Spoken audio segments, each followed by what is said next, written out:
Mm, Me acabo de dar cuenta que el último video no está grabando la pantalla, entonces no se estaba cambiando, pero parece que ahora sí.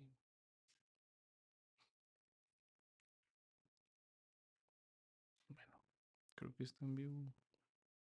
Listo. It struck him as strange and grotesque that he would have stopped at the same spot as before, as though he actually imagined he could think of the same thoughts, be interested in the same theories and pictures that had interested him so, so short a time ago. He felt it almost amusing, and yet it wrung his heart. Deep down, hidden far away, out of sight, all that seemed to him now, oh, his old past, his old thoughts, his old problems and theories, his old impressions, and that picture, and himself, and all, he felt as though he were flying upwards, and everything were vanishing from his sight. Making an unconscious movement with his hand, he suddenly became aware of the piece of money in his fist.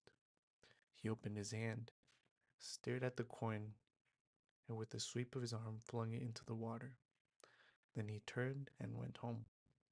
It seemed to him he had cut himself off of everyone and from everything at that moment. Evening was coming on when he reached home, so that he must have been walking about 6 hours. How and where he came back he did not remember.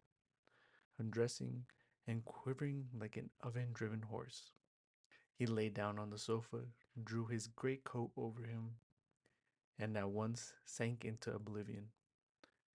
It was dusk when he waked up by a fearful scream. Good God, what a scream!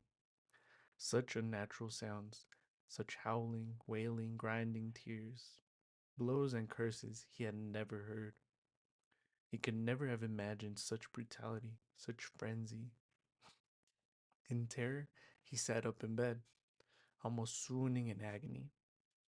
But the fighting, wailing, and cursing grew louder and louder, and then, to his intense amazement, he caught the voice of, it, of his landlady.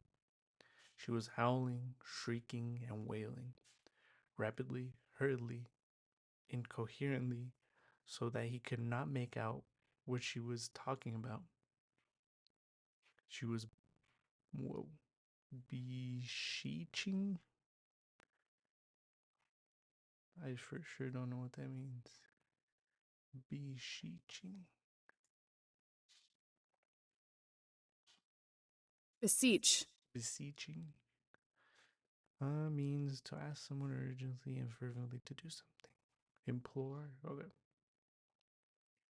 She was beseeching, no doubt, not to be beaten, for she was being mercilessly beaten on the stairs. The voice of her assailant was so horrible from the spite and rage that it was almost a croak. But he, too, was saying something, and just as quickly and indistinctly, hurrying and spluttering. All at once, Raskolnikov trembled.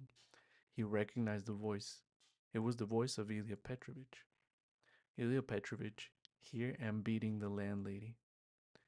He was kicking her, banging her head against the steps. That's clear. That can be told from the sounds, from the cries, and from the thuds. How is it? Is it the world topsy turvy? He could hear people running in crowds from all the stories and all the staircases. He heard voices, exclamations, knocking, doors banging. But why? Why and how could it be? He repeated, thinking seriously that he had gone mad.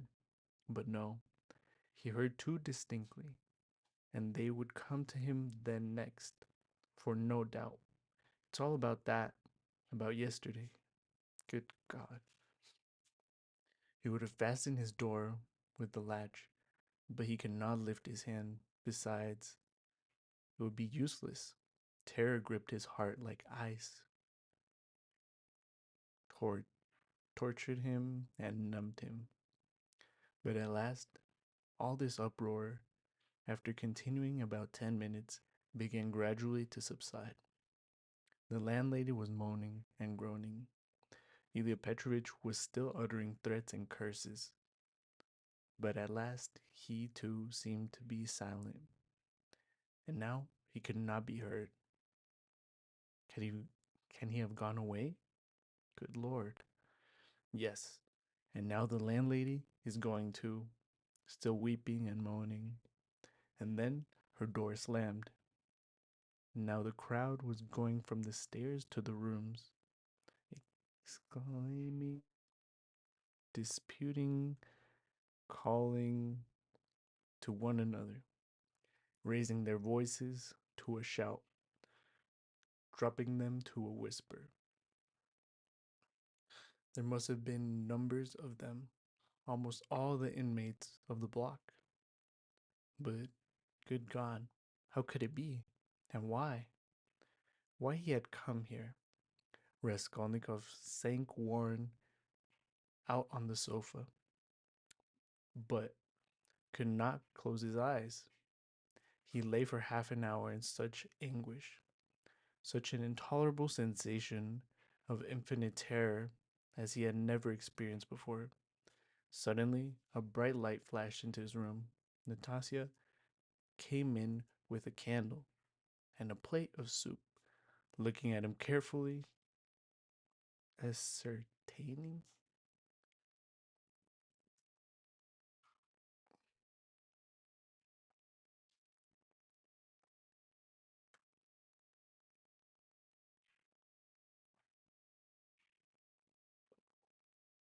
Sorry, Ascertain. ascertain. Find something. Sorry, make sure of. Okay, it's like asserting, I guess. Ascertaining that he was not asleep, she set the candle on the table and began to lay out what she had brought: bread, salt, a plate, a spoon. You've eaten nothing since yesterday, I warrant. You've been trotting about all day, and you're shaking with fever.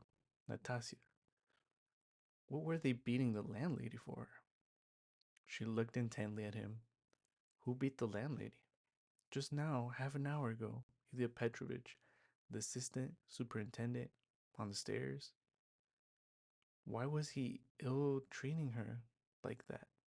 And why was he here? Natasha scrutinized him, silent and frowning, and her scrutiny lasted a long time. He felt uneasy, even frightened at her searching eyes. Natasha, why don't you speak? He said timidly at last in a weak voice. It's the blood, she answered at last softly, as though speaking to herself. Blood? What blood? He muttered, growing white and turning towards the wall. Natasha still looked at him without speaking. Nobody has been beating the landlady, she declared at last in firm, resolute voice. He gazed at her, hardly able to breathe. I heard him myself. I was not asleep. I was sitting up, he said still more timidly. I listened a long while.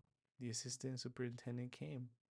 Everyone ran out on the stairs, onto the stairs from all the flats. No one has been here. That's the blood crying in your ears. When there's no outlet for it and it gets clotted, you begin fancying things. Will you eat something? He made no answer. Natasha still stood over him, watching him. Give me something to drink, Natasha. She went downstairs and returned with a white earth earthenware jug of water. He remembered only swallowing one sip of the cold water and spilling some on his neck. And then followed forgetfulness. I need a sip of water.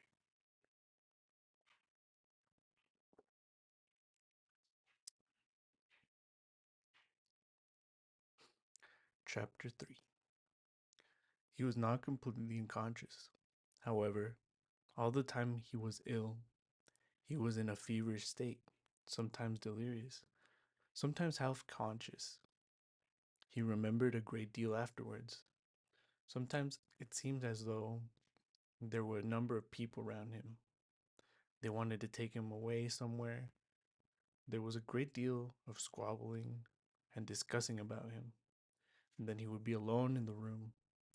They all had gone away afraid of him, and only now and then opened the door a crack to look at him.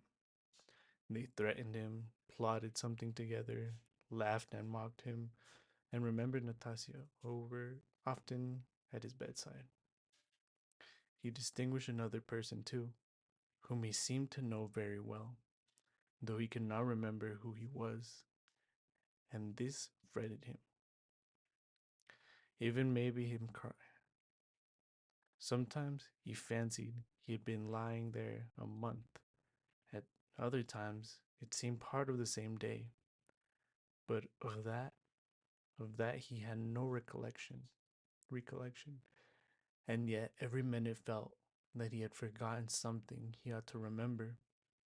He worried and tormented himself trying to remember, moaned, flew into rage, or sank into awful, intolerable terror.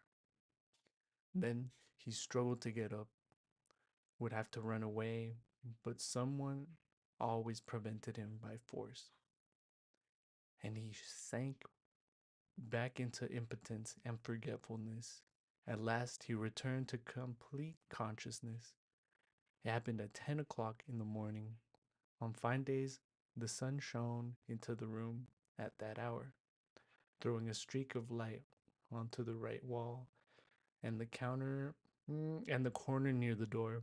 Natasha was standing beside him with another person, a complete stranger, who was looking at him very inquisitively. He was a young man with a beard, wearing a full, short waisted coat, and looked like a messenger. The landlady was peeping in at the half open door. Raskolnikov sat up. "Who is this, Natasha?" he asked, pointing to the young man. Let me just leave it there. Wrap it up. Night night.